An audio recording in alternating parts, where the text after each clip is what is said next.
Muitos dizem que o destino de cada pessoa é determinado pelo acaso. Essa ideia faz sentido para você?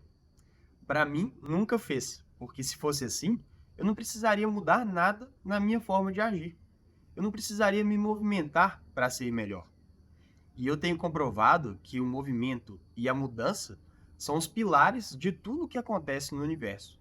Então, por que seria diferente com a minha vida? Ok, muito interessante. Mas quais são as mudanças que eu realmente preciso fazer, então, para ser melhor? Será que é mudar de cidade? Mudar de figurino? Mudar de trabalho? Esses são exemplos de mudanças importantes e válidas. Eu mesmo já morei em 3 cidades diferentes, já me vesti de várias maneiras e já mudei de trabalho. Inclusive, daqui a pouco eu vou falar um pouco mais sobre essa transformação profissional na minha vida.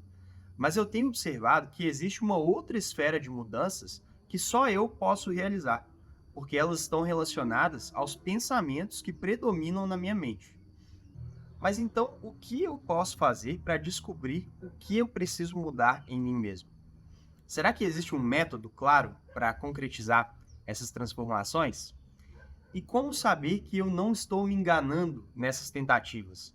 Existe uma forma de medir o avanço que eu tenho nessas mudanças de conduta?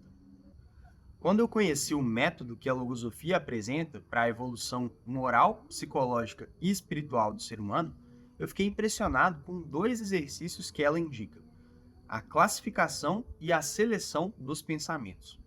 O objetivo desses 2 movimentos é permitir que eu descubra quais são as forças psicológicas que se movem dentro de mim, para que eu consiga decidir conscientemente quais delas eu quero fortalecer e quais eu quero enfraquecer dentro de mim.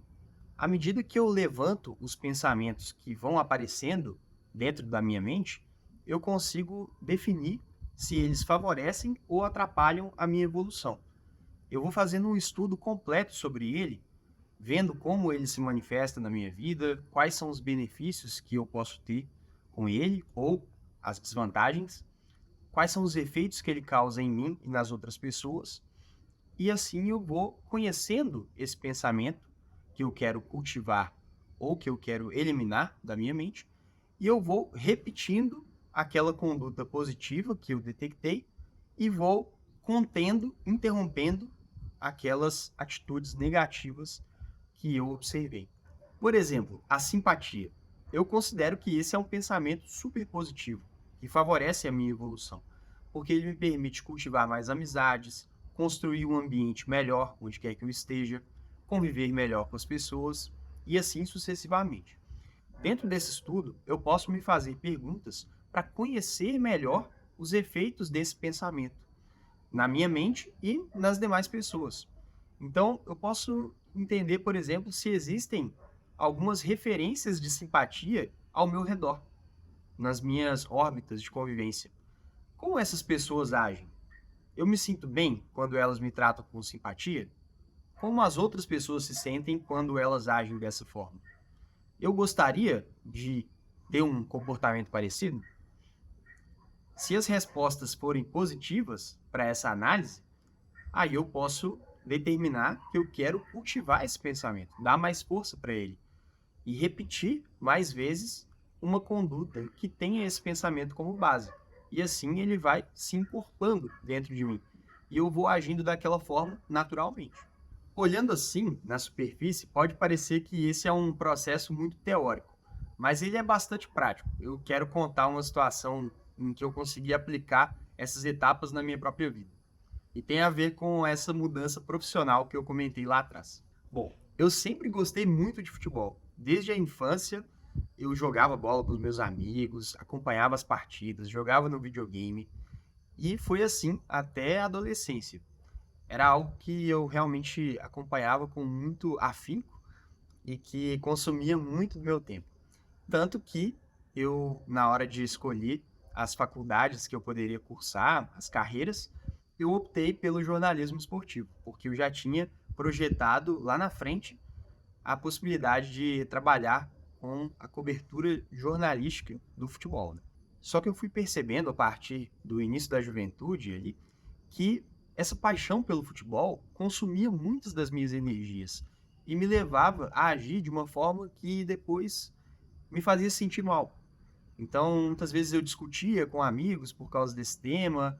Às vezes, quando meu time perdia, eu nem queria ir para a faculdade no dia seguinte para não ouvir as provocações.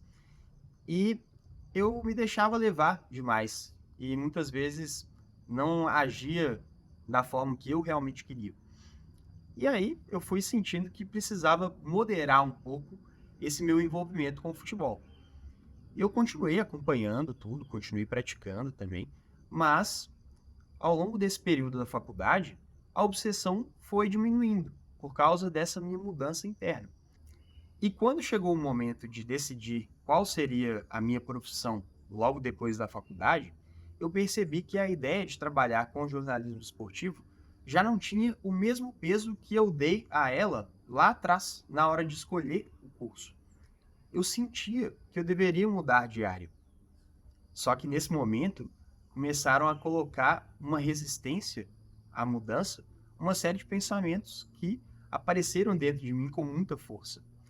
E foi aí que entrou em jogo esse exercício da seleção dos pensamentos.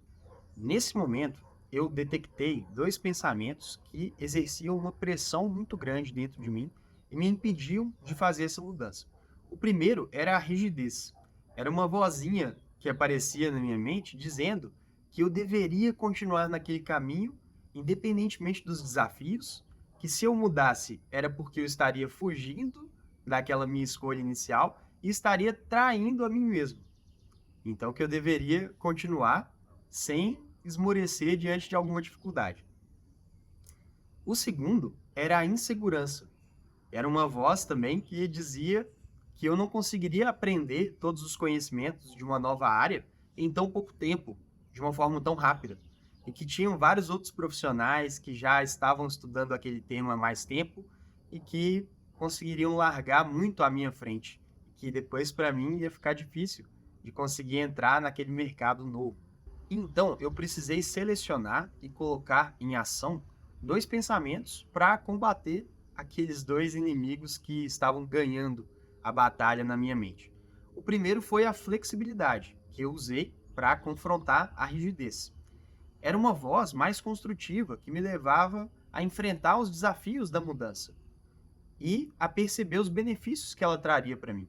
Então eu poderia aprender novas áreas que eu ainda não tinha explorado, poderia desenvolver outras aptidões que eu ainda não tinha, poderia conviver com pessoas diferentes que eu ainda não conhecia e ampliar a minha perspectiva sobre o trabalho. O segundo foi a confiança em mim mesmo, que eu usei para combater a insegurança. Eu usei esse pensamento para fazer um exercício de revisão dentro de mim e definir aquelas aptidões, aquelas habilidades que eu já tinha e que eu poderia usar nessa nova área de atuação. Então eu fui observando que tinha algumas coisas que eu já fazia bem, que eu fui desenvolvendo ao longo da faculdade, e que também seriam importantes nessa nova área, além de algumas aptidões que não são técnicas, mas que são de convivência com outras pessoas, trabalho em equipe, conciliação, simpatia, que também me ajudariam a aprender tudo aquilo que eu precisaria nesse novo trabalho. Eu coloquei em ação a flexibilidade e a confiança em mim mesmo e decidi que eu realmente faria aquela mudança profissional. Comecei a fazer cursos sobre aquele novo tema que eu tinha identificado, participei de eventos, fiz conferências, mentorias, aprendi bastante os conceitos fundamentais até eu me candidatar a uma vaga naquela área. Passei no processo seletivo, comecei a trabalhar mesmo sem experiência e fui aprendendo bastante na convivência com os colegas, fui tendo projetos para colocar em prática aqueles conceitos que eu vinha aprendendo. Isso ao longo de 4 anos. E hoje eu me sinto muito bem, até realizado com essa nova área em que eu atuo. E eu penso até em colaborar com outros profissionais que também não sabiam muita coisa no início, como eu, para que eles consigam seguir essa trajetória. E alguém poderia dizer, então você não vai mais mudar de área, né? Vai continuar nessa daí. Espero que não mude mais. Você achou o seu lugar.